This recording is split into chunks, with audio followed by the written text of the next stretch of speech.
Boa noite, bom dia, boa tarde e boas-vindas à Rádio Ágora, hoje com o episódio 013 de 26 de fevereiro de 2026, com o tema Erramos sobre a polilamina? Então, pessoal, a gente vai fazer esse episódio de hoje quase que como uma errata em relação ao episódio 1 do Ágora, e não é para ter nenhum tipo de perseguição ao trabalho sobre a polilaminina que a pesquisadora da UFRJ tem desenvolvido, muito pelo contrário.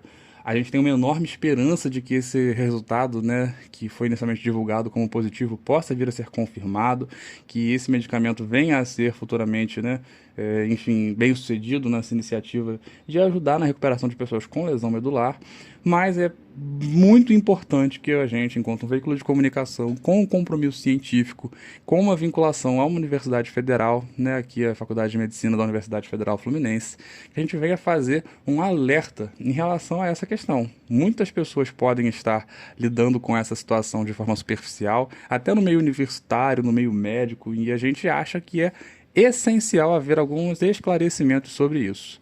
Vamos lá, pessoal. A polilaminina tem sido testada em experimentos que não são categorizados como ensaios clínicos randomizados. Isso é um fato. Até porque, para que se chegue nesse nível de experimentos, é essencial que sejam aprovadas anteriormente condições mínimas de segurança e eficácia.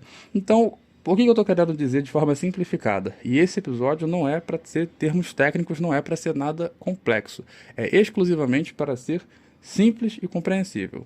Qualquer pesquisa científica que venha a ser desenvolvida com a proposta de gerar uma intervenção, uma nova terapia, um novo medicamento, uma substância que vai ser injetada no corpo das pessoas, tem que primeiro ser comprovadamente segura, ao mesmo tempo ela tem que ter algum indício preliminar de eficácia. E de fato, a gente tem alguns indícios positivos nesses testes iniciais com grupos pequenos de pacientes de algum grau de eficácia. E isso é muito animador. A esperança, ela vem justamente a partir desses resultados.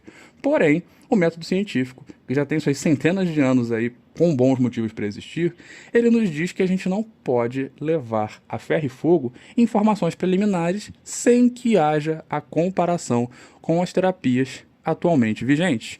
Então, quando a gente fala sobre um ensaio clínico randomizado, por exemplo, nada mais é do que você pegar grupos de pacientes que vão ter que receber não apenas a medicação polilamina para testar se ela vai ser eficaz, mas um outro grupo de pacientes que vai receber não um placebo, não algo que não seja eficaz, mas sim o padrão ouro atual no estado da arte da literatura científica para essa enfermidade. Claro que alguns ensaios clínicos são com placebo, mas não é o caso dessa categoria de experimentos que a polilaminina se enquadra. As pessoas não deixariam de ser tratadas com o que se tem hoje comprovadamente estabelecido para lesão medular. Então, quando se fala, por exemplo, numa entrevista para o país inteiro, no Roda Viva, que mas eu vou deixar de dar o tratamento que pode ajudar essas pessoas a voltarem a andar, isso é ignorar uma etapa essencial do método científico, que é provar que esse medicamento tem algo de diferente, algo de superior, algo de melhor que a terapia atualmente instituída. Porque, como o próprio pesquisador Miguel Nicoleles veiculou nas suas redes sociais logo na sequência, há um percentual expressivo de pacientes que, a depender do grau de lesão medular, conseguem ter o retorno a uma mobilidade total ou parcial após um período de recuperação com as terapias atualmente instituídas, que incluem, por exemplo, fisioterapia no longo prazo. Então, a gente observar que a necessidade desses estudos serem conduzidos com rigor técnico e científico ao longo do tempo não é ir contra a polilamina, o trabalho da pesquisadora ou as universidades que recebem esse trabalho. Pelo contrário, é justamente valorizar o trabalho das universidades, dos pesquisadores, através de um rigoroso método científico que possa provar de forma inequívoca que, de fato, uma substância é segura e eficaz para aquilo que ela se propõe a ser. Então, pessoal, a gente não pode gerar o mesmo tipo de achismos científicos pseudo-médicos como ocorreu na época da Covid, onde a gente estava vendo pessoas serem medicadas com terapias que não haviam comprovação, que não dispunham de qualquer parecer técnico que fosse confiável do ponto de vista médico para serem indicadas, e essas terapias, como por exemplo com cloroquina, hidroxicloroquina e ivermectina, foram alardeadas e propagandeadas sob inclusive a autorização do Conselho Federal de Medicina, que à época disse que não iria infringir a autonomia dos médicos que quisessem prescrever essas medicações sem eficácia comprovada. Tá aí, foi o que foi, deu no que deu, e vimos uma enorme quantidade de pessoas serem medicadas com remédios que, após um certo tempo, foram comprovadamente demonstrados ineficazes para a Covid-19.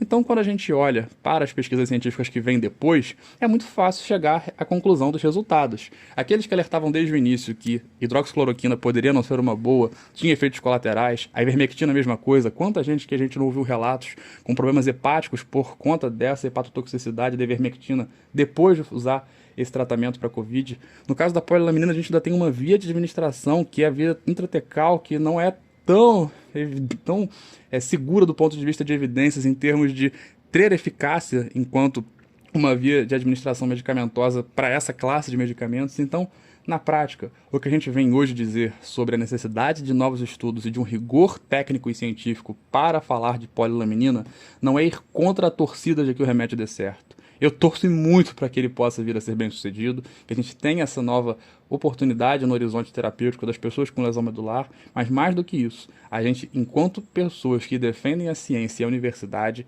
devemos nos posicionar em defesa de que o rigor da ciência seja seguido, independente das nossas crenças e interesses pessoais. Torcer para que o remédio dê certo não significa atropelar o método científico. Isso sim arrisca a vida e a integridade propriamente do próprio medicamento no médio e longo prazo, junto à comunidade geral do Brasil.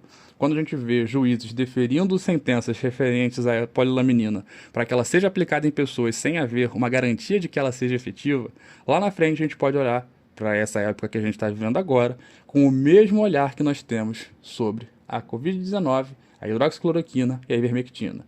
Claro que em diferentes proporções, mas com um desfecho igualmente triste para aqueles que acreditavam de início e depois se viram diante de algo que não necessariamente teria comprovação. É isso, seguimos na torcida para que o remédio possa vir a ser eficaz, mas com a cautela científica de quem reconhece que a metodologia deve ser respeitada. Até a próxima!